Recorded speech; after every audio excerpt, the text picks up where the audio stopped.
मी ज्या वेळेला ही योजना प्रस्तावित केलेली होती त्यावेळेला राज्यातील 2.5 कोटी महिला माझ्या माता भगिनींना या योजनेअंतर्गत लाभ मिळेल असा प्राथमिक हा आमचा अंदाज निश्चितपणाने होता।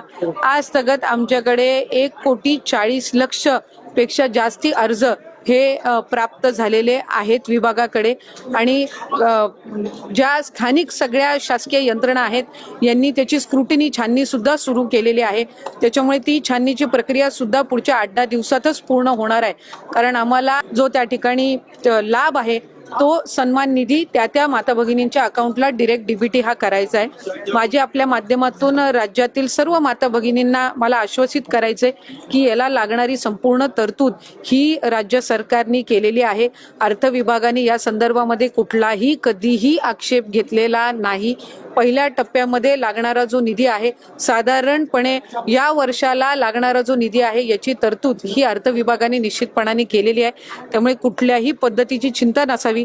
या उलट मी आपल्या माध्यमातून सांगेन की आम्ही ज्या वेळेला विभाग म्हणून ही योजना प्रस्तावित केलेली होती त्यावेळेला आम्ही 21 ते 60 हा वयोगट प्रस्तावित केला होता।